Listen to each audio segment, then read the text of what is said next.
नमस्कार, आपके अपने YouTube channel GR classes bye Balraj sir में एक बार फिर से आपका स्वागत है। और आज जो है वर्ल्ड जियोग्राफी की हम जो है दूसरी वीडियो आपके सामने लेकर आए हैं, जो है पृथ्वी मतलब ग्लोब, अक्षांश और देशांतर। जो पृथ्वी के लिए ग्लोब बनाया गया है उस पर जो कुछ काल्पनिक रेखाएं खींची गई हैं, जिनको हम अक्षांश और देशांतर रेखाओं के रूप में पढ़ते हैं, उनको जो है आज हम पढ़ने का प्रयास करेंगे। और बड़ा इंपॉर्टेंट टॉपिक जो है ये रहने वाला है, क्योंकि यहाँ से बहुत बार जो है एग्जाम में क्वेश्चन बने हैं और आगे भी बढ़ने की संभावना है। देखिए, सबसे पहले तो हमें समझना होगा, ये जो गोलाकार एक वृत्त बनाते हैं हम, इसमें जो है पृथ्वी को प्रदर्शित करने का काम करता है। ये जो है दो भागों में है और इसको 0 डिग्री मतलब भूमध्य रेखा, इक्वेटर रेखा या विषुवत रेखा कहते हैं, 0 डिग्री रेखा। ठीक है जी। इससे ऊपर जो है इसे हम उत्तरी गोलार्ध कहते हैं और जो नीचे है इसे हम दक्षिणी गोलार्ध कहते हैं। इसे हम दक्षिणी गोलार्ध कहते हैं। ऊपर जो है ये उत्तरी गोलार्ध है।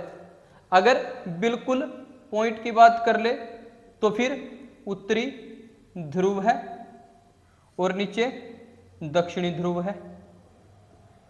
नीचे क्या है? दक्षिणी ध्रुव। तो अगर बात करें उत्तरी ध्रुव की खोज किसने की? ये की है रॉबर्ट पियरी। और दक्षिणी ध्रुव की खोज एमंड सेन। तो दो क्वेश्चन तो यही बन गए कि 2 के भी और 3 बन गए कि पृथ्वी को 2 बार बराबर भागों में कौन सी रेखा बांटती है? 0 डिग्री, भूमध्य रेखा, विषुवत रेखा, इक्वेटर। ये सभी इसी के नाम है। फिर 2 ध्रुव है, उत्तरी ध्रुव और दक्षिणी ध्रुव। उत्तरी ध्रुव की खोज किसने की? रॉबर्ट पियरी ने। दक्षिणी ध्रुव की खोज किसने की? एमंड सेन ने। तो अगर इस पे हम बात करें, जैसे 0 डिग्री रेखा है, ऐसे ही कुछ काल्पनिक रेखाएं जो हैं वो खींची गई है।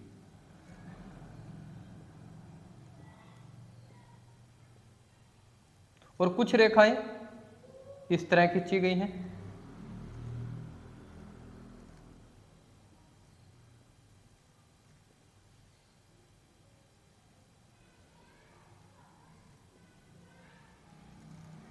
अब ये देखिए, 2 तरह की रेखाएं हैं जिनको लैटिट्यूड और लॉन्गिट्यूड के रूप में पढ़ते हैं, अक्षांश और देशांतर के रूप में पढ़ते हैं। सबसे पहले है अक्षांश, जो हमारी ये भूमध्य रेखा के समानांतर है। क्वेश्चन भी यही बनता है, भूमध्य रेखा के समानांतर जो रेखाएं होती हैं उनको किस नाम से जाना जाता है? अक्षांश के नाम से, मतलब लैटिट्यूड। और जो ये उत्तरी ध्रुव से दक्षिणी ध्रुव की तरफ है, इनको देशांतर। इनको देशांतर। देखो, याद रखना है, उत्तर से दक्षिण, दक्षिण मतलब देशांतर। दै से चाहे आप दक्षिण चाहे ध्रुव, कोई कुछ भी चीज याद रख लो याद करने के लिए। तो ये देशांतर होगी। इनको कहते हैं लॉन्गिट्यूड। इनको क्या कहते हैं? लॉन्गिट्यूड। उसके बाद जब हम बात करते हैं कि ये देशांतर रेखाएं कितनी है, ये अक्षांश रेखाएं कितनी है, इनके बीच की दूरी क्या है, इनके बीच की दूरी कितनी है, क्या कहलाती है? सबसे पहले बात करते हैं अक्षांश रेखाओं की। देखिए, जो हमारी अक्षांश रेखाएं हैं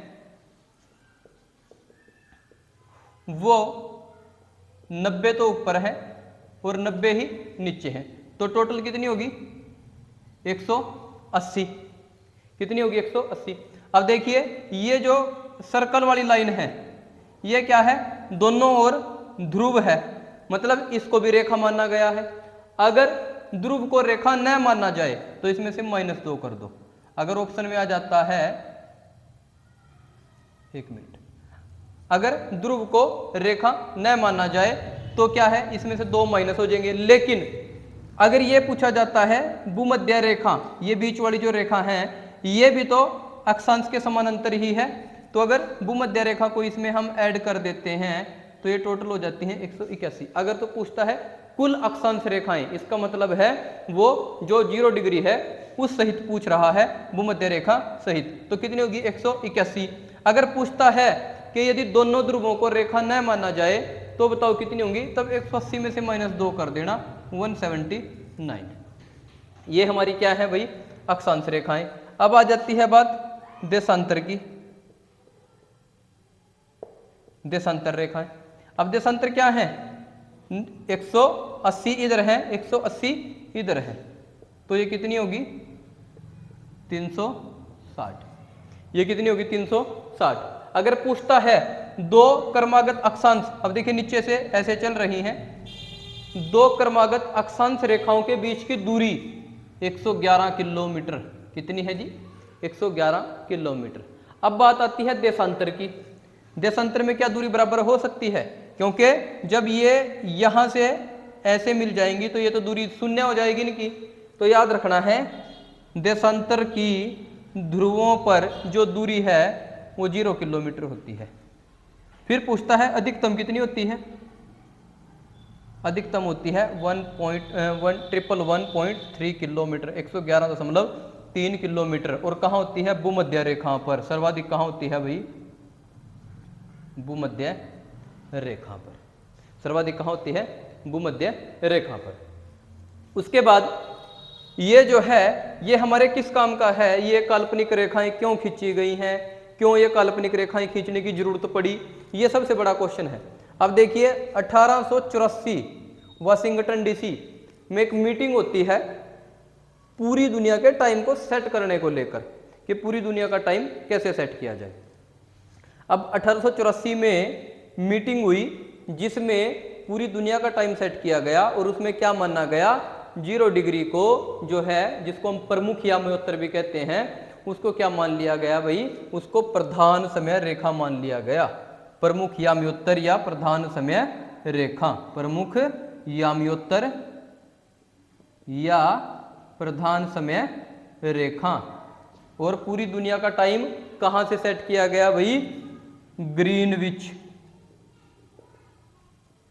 ग्रीनविच जो कि इंग्लैंड का एक शहर है। पूरी दुनिया का टाइम कहां से सेट किया गया, ग्रीनविच, इंग्लैंड से। अब जब आप मोबाइल में टाइम सेट करते हो तो एक चीज आपको देखने को मिलती है GMT प्लस 5:30। ये क्या है, देखिए जब भी हम देशांतर रेखाओं के बीच की दूरी की बात करते हैं तो 1 डिग्री से दूसरे डिग्री में जाने के लिए 4 मिनट का अंतर होता है। 1 डिग्री से, ये थोड़ा सा समझने की बात है, 1 डिग्री से दूसरे डिग्री में जाने के लिए 4 मिनट का अंतर होता है। और भारत कितने डिग्री पर है, भारत है 82.5 डिग्री पर।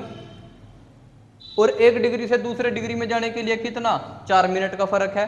तो ये टोटल कितना हो जाएगा, ये हो जाएगा लगभग 82.5 कर लेना इसको, 4 से 4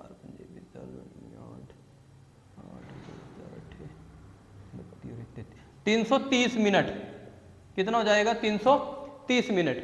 और 330 मिनट के जब हम घंटे बनाएंगे तो 300 मिनट के बन गए 5 घंटे, 60 से मल्टीप्लाई वो डिवाइड कर देंगे, और 30 मिनट, तो वो ये निकल कर आएगा 5 घंटे 30 मिनट।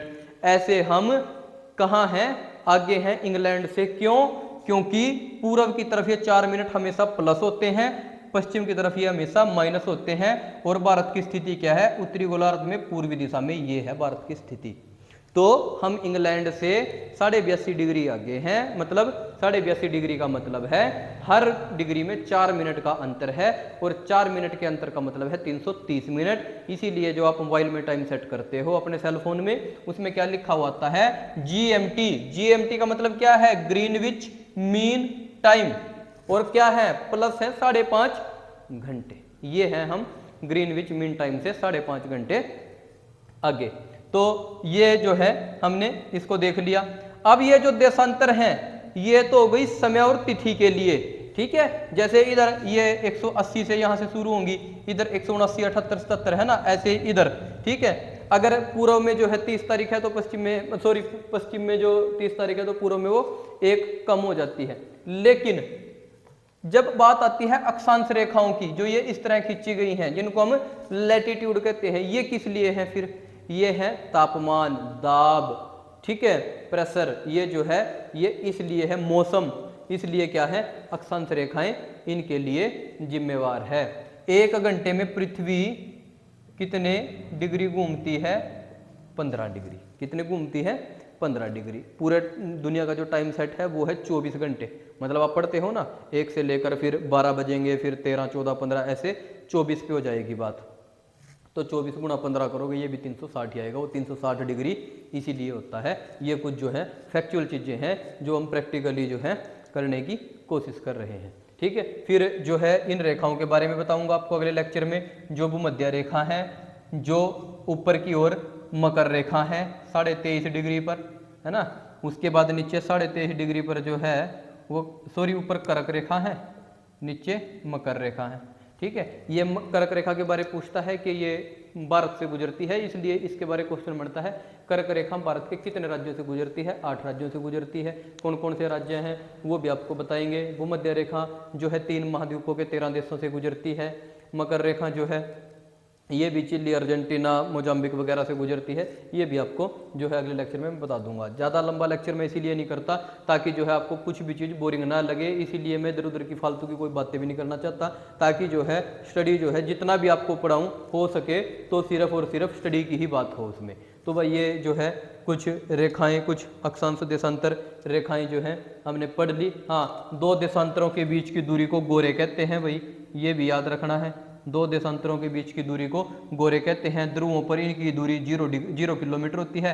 अक्षांश पर जो है इनकी जो दूरी है वो सर्वाधिक होती है। तो ये टॉपिक था आपके लिए ग्लोब का, जिसमें अक्षांश और देशांतर रेखाएं हमने पढ़ी, मैंने आपको पढ़ाने का प्रयास किया। और अगर आप आज इस चैनल पे पहली बार नए आए हो या आप इस वीडियो को पहली बार देख रहे हो तो GR classes bye Balraj sir जो हमारा यूट्यूब चैनल है उसको सब्सक्राइब करें। बेल आइकन जो घंटी का निशान है उसको प्रेस करें, ताकि आने वाली जो वीडियो है इन्फॉर्मेटिव आपकी जॉब्स के लिए जो मतलब जो है हेल्पफुल होंगी वो आपके पास समय से पहुंच सके। तो आई होप आपकी जो तैयारी है वो अच्छी चल रही होगी, और उसी तैयारी को इम्प्रूव करने के लिए निरंतर हम आपके लिए वीडियो लेकर आ रहे हैं, और ये आपके बहुत काम आएंगे ऐसा हमारा मानना है। तो आपकी तैयारी अच्छी रहे, आपका दिन शुभ हो। नमस्कार, धन्यवाद।